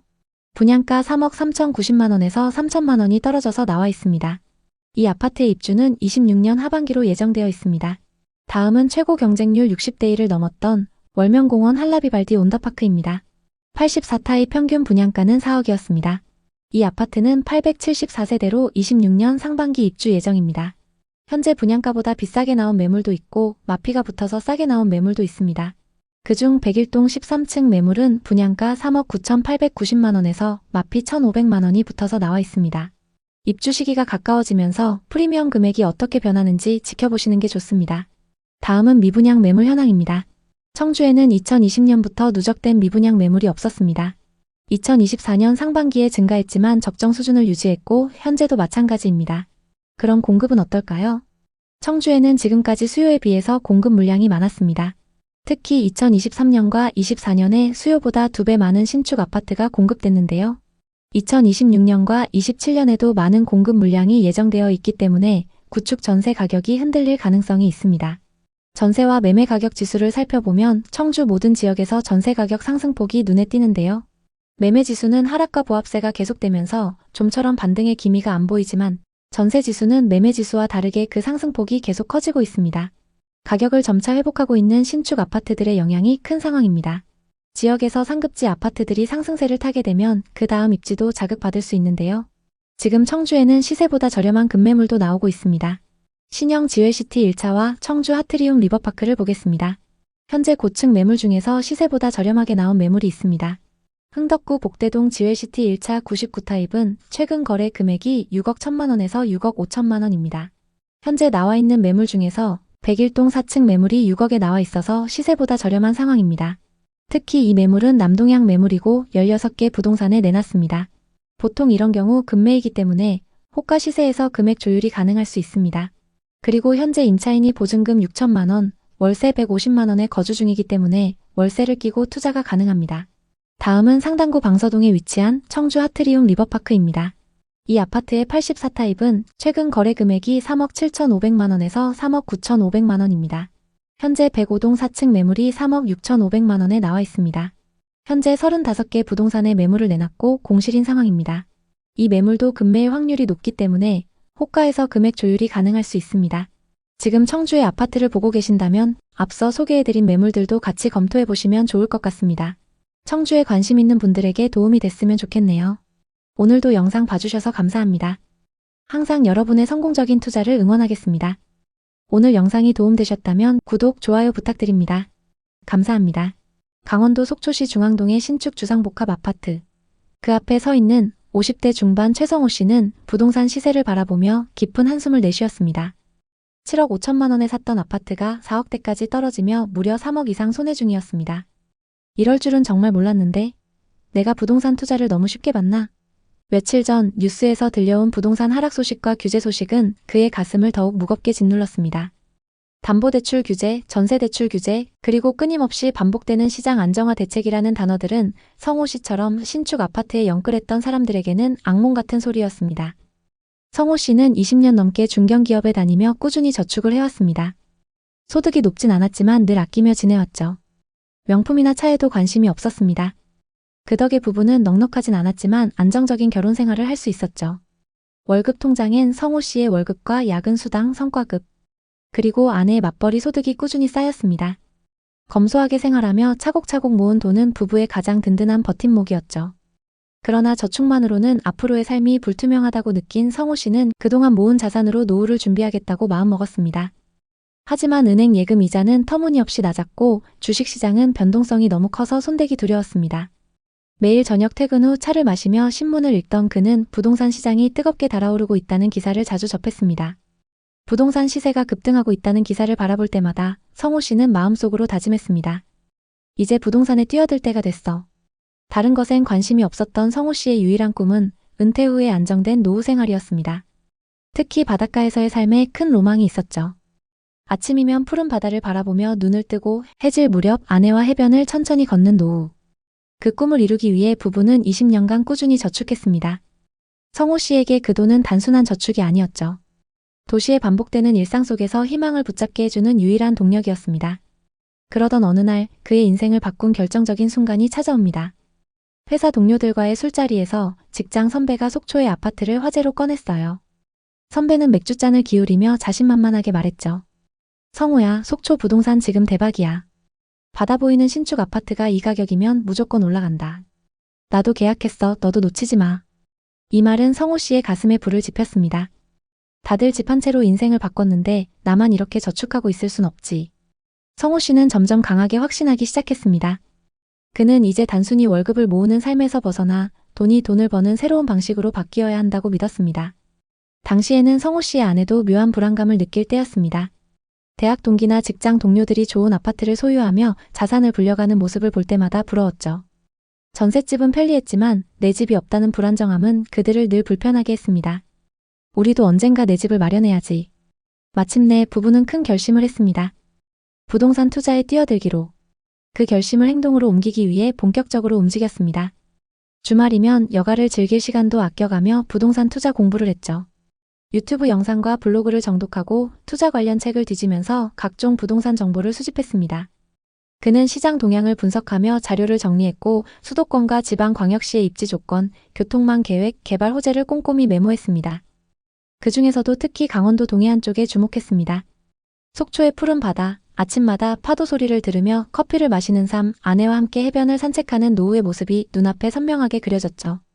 그는 시간 날 때마다 아내와 속초로 여행을 다니기 시작했고 그러던 어느 날 부동산에 방문했어요. 초고층 오션뷰, 신축 커뮤니티와 인테리어, 그리고 끝없이 오르는 시세까지. 모든 게 부부의 결심을 부추겼습니다. 매물을 소개해준 중개사는 속초는 관광지라 수요가 끊이지 않을 거예요. 은퇴 후의 삶을 기대하는 분들도 많습니다. 라며 장밋빛 전망을 쏟아냈죠. 성호 씨는 아내와 밤늦게까지 상의했어요. 은퇴하고 여기서 살면 우리 노후가 행복할 거야. 신축 아파트니까 그때까진 전세를 줬다가 나중에 우리가 와서 살자. 투자용으로도 최고야. 앞으로 계속 오를 거야. 결국 그는 속초시 중앙동에 위치한 주상복합 아파트를 계약합니다. 전용 84타입 25층 매물의 가격은 7억 5천만 원이었습니다. 고객님, 전세는 4억 5천만 원에 맞출 수 있어요. 오션뷰라서 전세 들어오겠다는 사람들이 줄을 섰어요. 매매가 7억 5천만 원에 전세 4억 5천만 원. 갭은 3억이었습니다. 노후 자금으로 모아놓은 돈 전부를 털어넣었죠. 계약서를 쓰는 날 부동산에서 도장을 찍으며 그는 아내와 미소 지었어요. 이제 우리 노후는 준비됐어. 그는 속초 아파트를 보며 확신했죠. 이건 절대 실패하지 않을 투자야. 바다 보이는 신축 아파트가 떨어질 리 없어. 성호 씨의 감은 틀리지 않았습니다. 계약 후 반년이 채 되지 않았을 무렵 29층 매물이 8억 1,500만 원에 거래됐습니다. 여보, 6개월도 안 돼서 6,500만 원 올랐어. 내가 말했지, 여긴 10억까진 간다니까. 성호 씨에게 속초 부동산을 소개해준 회사 선배는 말했습니다. 거봐, 내가 사라고 했지? 우리 이제 대박이야. 선배 너무 고마워요. 거하게 한턱 쏠게요. 그들은 속초 부동산에 투자하길 잘했다며 행복한 노후를 그렸습니다. 주말마다 만나서 부동산 투자 얘기를 하며 시간을 보냈고 함께 투자 모임에도 가입했습니다. 사람들을 만날 때마다 강원도에 투자한 이야기를 하며 얼마나 올랐는지 자랑을 했죠. 그 중에는 아직 투자를 하지 않은 사람들도 있었는데 그 사람들에게 직접 매물도 소개해줬습니다. 마치 투자 전문가가 된 것 같았죠. 성호 씨는 부동산 투자 성공담을 기록하는 블로그도 시작했습니다. 사람들이 부러움의 댓글을 달 때마다 행복했죠. 이렇게 행복한 나날을 보내면서 시간이 흘러갔습니다. 하지만 여러분, 부동산 시장은 영원히 올라가진 않죠. 성호 씨의 꿈은 2022년 하반기 이후부터 서서히 깨지기 시작했습니다. 그의 기준금리 인상이 본격화되면서 부동산 투자 수요가 급격히 줄어들었습니다. 서울 부동산은 물론이고 속초 같은 지방 휴양지 부동산 시장은 직격탄을 맞았습니다. 과잉 공급, 수요 감소, 그리고 기대했던 교통 호재의 지연까지 겹치며 시장은 얼어붙었죠. 부동산 커뮤니티에서는 강원도 부동산 하락 사례들이 속출하기 시작했습니다. 성호 씨의 아파트도 하락을 피할 수 없었는데요. 성호 씨가 7억 5천만 원에 샀던 아파트는 2023년 들어 시세가 5억 중반까지 급락했습니다. 부동산에서는 말했죠. 5억 초반에 올려놔도 매수 문의가 거의 없어요. 요즘 거래가 너무 뜸합니다. 심지어 23년 말에는 33층 고층 매물이 5억에 거래됐습니다. 무려 2억 5천만 원의 손실을 떠안은 셈이었죠. 처음엔 일시적인 조정이겠지 라며 애써 마음을 다잡았지만 현실은 점점 더 냉혹해졌습니다. 전세 수요도 급감하면서 전세 가격도 동반 하락했습니다. 기존 시세였던 4억 5천만 원에는 전세를 줄 수 없었고 급하게 내려서 3억 8천만 원에 겨우 맞췄습니다. 부족했던 돈 7천만 원은 퇴직금과 대출을 이용해 겨우 메웠습니다. 오션뷰 아파트가 왜 이렇게 떨어지는 거야? 전세는 이해하겠는데 매매 가격은 대체 왜? 성호 씨는 답답한 마음에 부동산에 방문했습니다. 중개사가 말하길. 급매로 내놔도 전화 한 통 오지 않아요. 지금 속초는 매수자가 거의 없어요. 파시려면 호가를 더 낮춰야 할지도 모릅니다. 이 말에 그는 망연자실했죠. 20년간 모은 자산이 모두 날아가는 기분이었습니다. 아내와의 대화는 점점 줄어들었고 자녀에게는 차마 이 상황을 털어놓지 못했죠. 그는 밤마다 부동산 앱을 켜고 속초 아파트 시세를 확인하며 불안과 후회에 잠겼습니다. 내가 왜 그때 선배 말을 믿었을까? 욕심이 화를 부른 건가? 속초 아파트는 화려한 오션뷰 도시와는 완전히 달랐습니다. 속초 해안가 일대는 신축 아파트와 상업시설 공사 현장으로 가득했지만 활기는 찾아볼 수 없었습니다. 새로 지은 아파트들은 입주가 더디고 생활형 숙박시설과 상가들은 텅 비어 있었습니다. 해변 근처의 카페 거리에 들어섰을 때 한적한 거리와 드문드문 보이는 관광객들만 마주쳤죠. 이게 내가 꿈꿨던 속초가 맞나? 그는 혼잣말로 중얼거렸습니다. 또 다른 부동산에 들러 물었습니다. 여기 왜 이렇게 조용한가요? 바다도 있고 신축 아파트도 많은데. 중개사는 고개를 저으며 답했습니다. 투자자들이 사놓고 실제로 안 들어왔어요. 서울이나 수도권에서 투자로 샀다가 공실로 두는 경우가 많죠. 실수요는 거의 없고 전세도 안 나갑니다. 속초의 부동산 시장은 과잉 공급의 늪에 빠져 있었습니다. 성호 씨가 매수한 아파트뿐만 아니라 다른 현장들도 급락한 상황이었죠. 지역 곳곳에서 반토막이라는 말이 괜히 나온 게 아니었습니다. 2025년 2월 성호 씨가 매수한 아파트의 실거래가 찍혔습니다. 27층 매물의 거래 금액은 4억 5천만 원, 7억 5천만 원에서 무려 3억이나 하락한 상황입니다. 이러다 정말 반토막까지 떨어지는 건 아니겠지? 도대체 언제까지 기다려야 하는 걸까? 속초와 강릉의 오션뷰 아파트는 2021년, 2022년 고점을 찍은 후 3에서 50%에 달하는 급격한 가격 하락을 경험했습니다. 특히 속초의 오션뷰 신축 아파트의 하락폭이 더 두드러지며 일부 단지는 반값 아파트라고 불리고 있습니다. 속초 동명동의 디오션 자이는 2022년 2월 전용 131타입 펜트하우스가 17억 4천만 원에 거래되며 강원도 최고가를 기록했습니다. 같은 시기 전용 84타입은 8억 2천만 원에 거래되었죠. 하지만 2023년 4월 최고층이 12억 8천만 원에 거래되며 약 5억 하락했고 2025년 현재 전용 84타입 매물은 5억 중반대에 머물며 고점 대비 39% 하락했습니다. 일부 매물은 5억 초반까지 내렸는데도 거래가 안 되고 있습니다. 초고가 오션뷰 펜트하우스만 하락한 게 아닌데요. 강릉 송정동의 강릉 아이파크는 바다 조망이 가능한 단지로 2022년 전용 84타입 매물이 6억 4,500만 원에 거래되며 2020년 2억 7천만 원 대비 3억 7천만 원 상승했습니다. 하지만 2024년 12월 같은 평형이 4억에 거래되며 고점 대비 2억 4천만 원 하락했습니다. 네이버 부동산에 따르면 현재 호가는 3억 중후반대에 형성되어 있습니다. 또 다른 사례입니다. 속초교동의 속초교동 시티프라디움은 오션뷰와 접근성을 내세운 단지로 2022년 3월 전용 84타입 매물이 5억 2천만 원에 거래되며 신고가를 기록했습니다. 이는 2020년 2억 7천만 원 대비 2억 5천만 원 상승한 금액이었죠. 하지만 2025년 1월 같은 평형의 매물이 3억 3천만 원에 거래되며 고점 대비 약 2억 하락했습니다. 네이버 부동산에 따르면 현재 호가는 3억 중후반대에 형성되어 있습니다. 강릉과 속초에서 2021년 이후 거래된 아파트를 보면 20% 이상이 서울 경기권에 거주하던 사람들이 매수한 물건인 걸 확인할 수 있습니다. 세컨하우스, 은퇴 후 거주 혹은 단기 투자를 목적으로 한 경우가 많았죠. 이들이 시장을 과열시키면서 지역 내 시세는 급등했고 강원도 땅값이 서울만큼 비싸질 것이라는 말까지 나왔습니다. 하지만 2022년 이후 금리가 인상되고 부동산 투자 열기가 식으면서 상황은 완전히 뒤바뀌었습니다. 예전엔 8억, 9억을 불렀던 아파트가 현재는 5억대로 뚝 떨어지거나 거래조차 되지 않는 사례가 속출하고 있습니다. 강릉시 교동에 위치한 롯데캐슬 시그니처는 2021년 전용 114타입 매물이 9억 2천만 원에 거래되며 지역 최고가를 기록했습니다. 분양가 5억 7천만 원에서 3억 5천만 원이나 상승한 가격이었죠. 하지만 2023년 같은 아파트의 5층 매물이 6억 3천만 원에 거래되며 고점 대비 2억 9천만 원 하락했습니다. 현재는 거래 자체가 거의 이루어지지 않고 있으며 호가는 여전히 높은 수준을 유지하지만 추가 하락 가능성이 크다고 전망하고 있습니다. 속초 역시 비슷한 상황입니다. 조양동의 양호내안의 오션스카이는 속초 해변 인근에 위치한 초고층 주상복합단지로 2021년 전용 84타입 매물이 6억 5천만 원에 거래되었습니다. 분양가 3억 8천만 원에서 2억 7천만 원 상승한 금액이었습니다. 하지만 최근 15층 매물이 3억 5천만 원에 거래되며 고점 대비 3억 가까이 하락했습니다. 또 다른 사례로 힐스테이트 속초 센트럴은 2022년 1월 전용 84타입 29층 매물이 8억 1,500만 원에 거래됐지만 2025년 1월 27층 매물은 4억 5천만 원에 거래되며 4억 이상 급락했습니다. 이러한 가격 하락은 강릉과 속초 부동산 시장이 외지인 중심의 투기적 매수로 과열되었음을 보여줍니다. 하지만 금리 인상과 시장 침체로 투자 수요가 위축되면서 가격은 급락했고 거래량마저 급감했습니다. 현재 강릉과 속초는 대규모 미분양 물량과 공급 과잉으로 추가 하락 가능성이 높은 상황입니다. 2020년부터 2022년 초까지 부동산 시장은 전례 없는 상승장을 기록했습니다.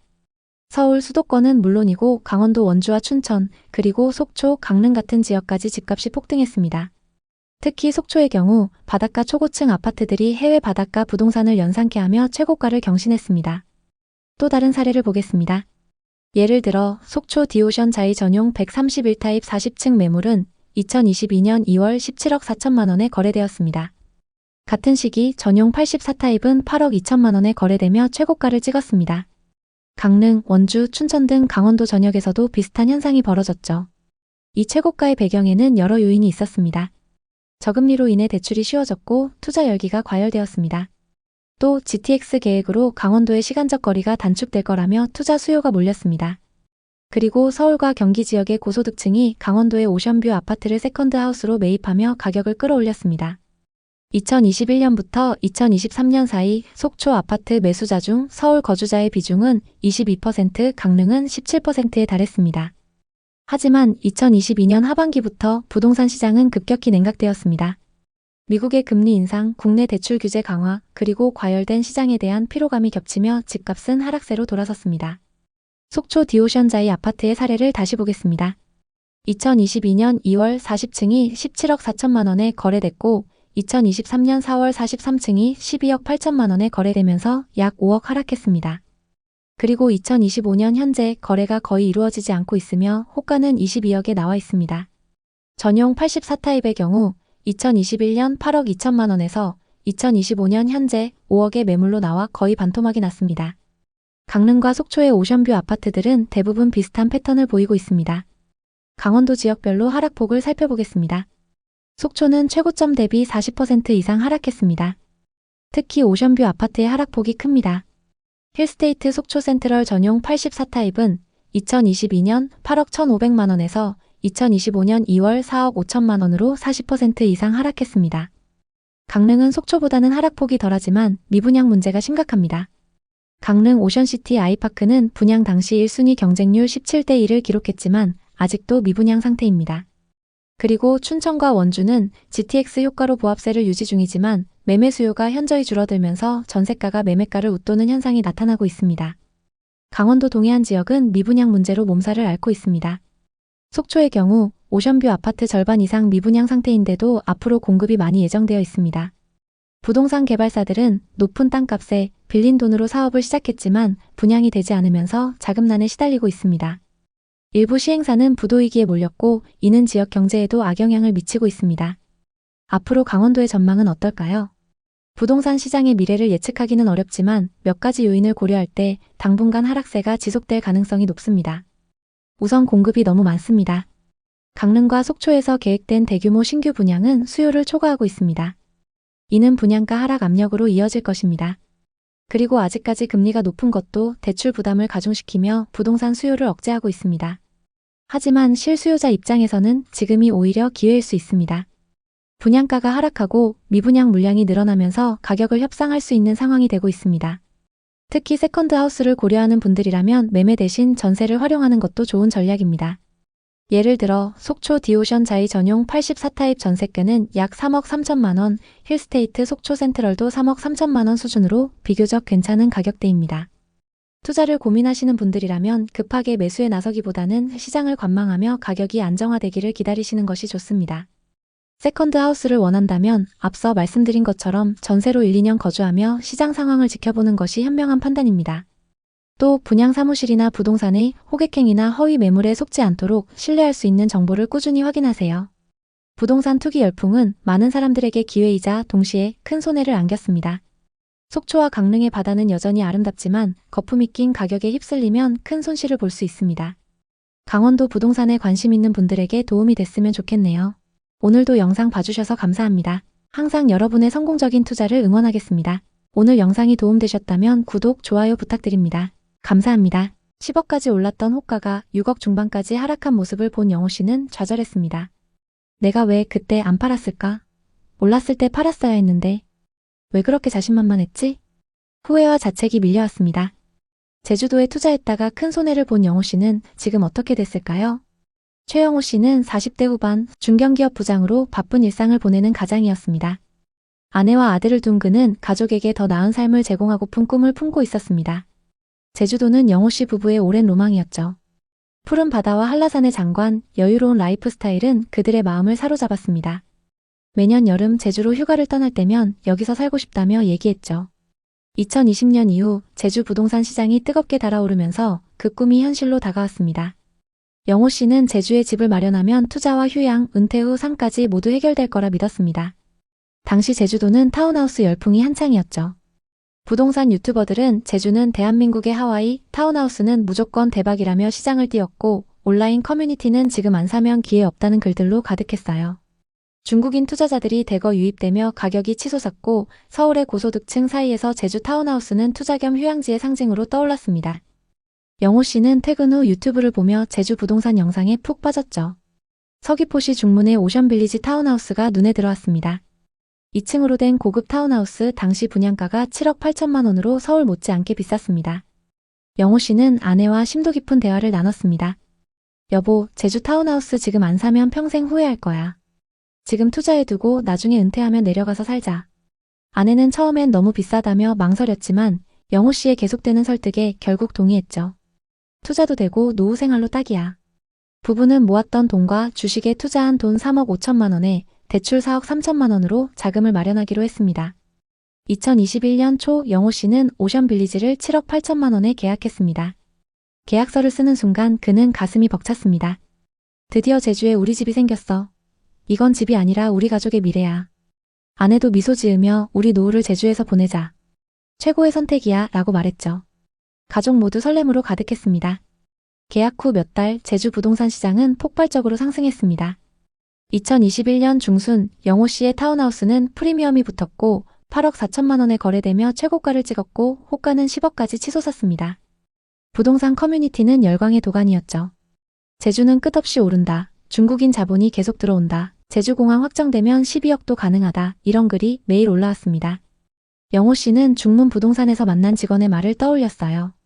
중문은 제주 최고의 입지예요. 바다뷰, 관광지와 가깝고 글로벌 투자자들까지 몰려요. 이 타운하우스는 금덩이예요. 중개사는 외국인 투자자들, 특히 중국인들이 중문을 선호한다고 덧붙였죠. 영호 씨는 이 말을 듣고 더욱 확신이 생겼습니다. 그는 제주 타운하우스가 단순한 부동산이 아니라 글로벌 자산이라고 믿었죠. 부부는 제주도의 호재에 대한 유튜브 영상들을 보며 행복에 젖었습니다. 퇴근 후엔 제주 여행 계획을 세우며 우리 집이 거기 있으니까 공사하는 것도 볼 겸 근처에 가서 휴가를 즐기자며 웃었죠. 제주 부동산 커뮤니티에서는 제주도 집값이 계속 오르고 있다며 기대감을 공유했습니다. 영호 씨는 자신감이 넘쳤습니다. 내가 타이밍을 딱 맞췄어. 부동산 감각이 있나 봐. 그는 회사 동료들과 술자리에서 자랑했죠. 제주 타운하우스 샀는데 벌써 6천만 원 올랐어. 호가는 10억이야. 제주도 대박이지? 동료들은 부러워했고 영호 씨는 부동산 전문가라도 된 듯 뿌듯했어요. 그는 심지어 회사 후배들에게 투자 세미나처럼 조언까지 했죠. 이 성공의 환희는 영호 씨 부부를 자만으로 이끌었습니다. 이제 돈 걱정 없겠네 라는 생각에 소비가 늘었죠. 영호 씨는 GV80을 구매했고 아내는 명품 팔찌를 사며 우리도 좀 즐겨야지 라고 웃었습니다. 가족은 주말마다 비싼 식당에서 외식했고 아이 영어학원도 추가 등록했죠. 집값이 이렇게 오르는데 이 정도 소비는 괜찮아 라며 스스로를 합리화했습니다. 영호 씨는 신용카드 한도를 올리고 아내는 골프 레슨도 받았습니다. 그들은 타운하우스 상승분이 모든 지출을 커버할 거라 믿었습니다. 친구들에게 너희도 제주 타운하우스 사. 나처럼 대박 날 거야 라며 투자를 권유했고 일부 친구들은 영호 씨 말에 귀 기울였습니다. 그의 자신감은 하늘을 찔렀죠. 영호 씨는 내가 부동산으로 인생 역전했어 라며 꿈에 부풀어 있었습니다. 하지만 그것도 잠시였죠. 2022년부터 시장에 이상 기류가 감지됐습니다. 미국의 기준금리 인상 소식이 들리며 국내 대출 금리가 치솟았죠. 영호 씨는 우린 고정금리로 대출했으니 괜찮아 라며 불안을 억눌렀지만 마음 한구석은 불편했습니다. 회사에서 구조조정 소문이 돌며 보너스가 줄어들 가능성이 커졌고 월 이자 100만 원은 점점 무거운 짐이 됐습니다. 중국의 부동산 규제 강화로 중국인 투자자들이 제주 시장에서 빠져나갔고 타운하우스 수요는 급격히 줄어들었습니다. 영호 씨는 뉴스를 보며 불안이 커졌지만 중문 쪽은 다를 거야 라며 애써 부정했죠. 그는 서귀포 중문이 관광지로 워낙 유명하니 회복할 거라 믿었습니다. 2022년 가을 충격적인 소식이 날아들었습니다. 오션빌리지 같은 면적의 뒷동 매물이 5억 7천만 원에 거래되었다는 거였죠. 영호 씨는 거래 내역을 의심했습니다.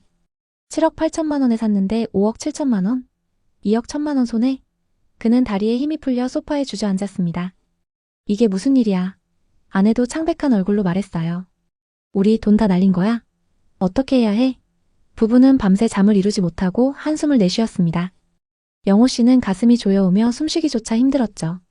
그는 매일 밤 악몽을 꾸며 잠에서 깼습니다. 부동산 중개소에 급히 전화했지만 중개사는 냉정하게 답했죠. 시장이 완전히 얼어붙었어요. 5억 중반 매물도 안 나가요. 금매로 내놓으셔도 손해가 클 겁니다. 커뮤니티는 절망의 목소리로 가득했어요. 제주도 이제 망했다. 타운하우스 투자한 사람들 다 망했네. 중문도 끝. 이런 글이 쏟아졌죠. 영호 씨는 매일 시세를 확인하며 가슴이 찢어졌습니다. 10억까지 올랐던 호가가 무너지는 모습은 악몽 같았죠. 내가 왜 그때 안 팔았을까? 왜 그렇게 자신만만했지? 후회와 자책이 밀려왔습니다.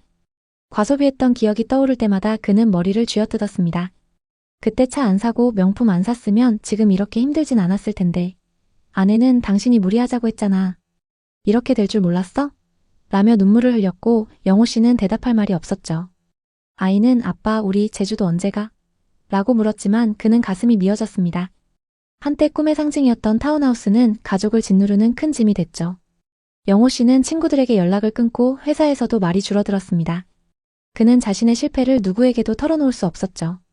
2023년 상황은 더 악화됐습니다. 타운하우스를 임대 놓으려 했지만 제주의 임대 수요가 급격히 줄어들었습니다. 관광객 감소와 제주 이주 열기 냉각으로 월세, 연세 문의가 뚝 끊겼죠.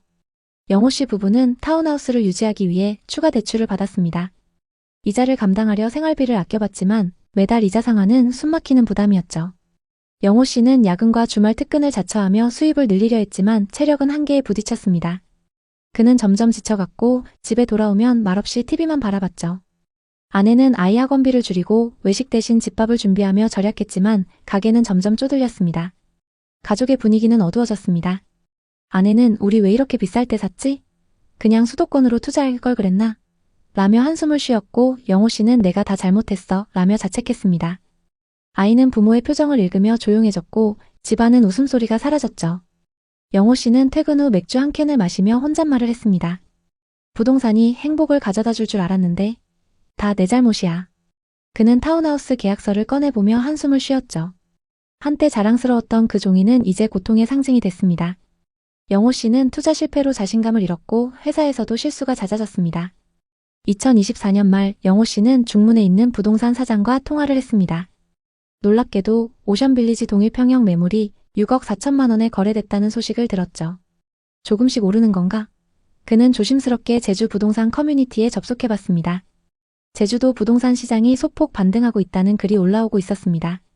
금리 인상 기조가 멈추고 제주 관광 수요가 회복되면서 신축 타운하우스에 임대 문의도 늘고 있다는 소식이 들렸죠.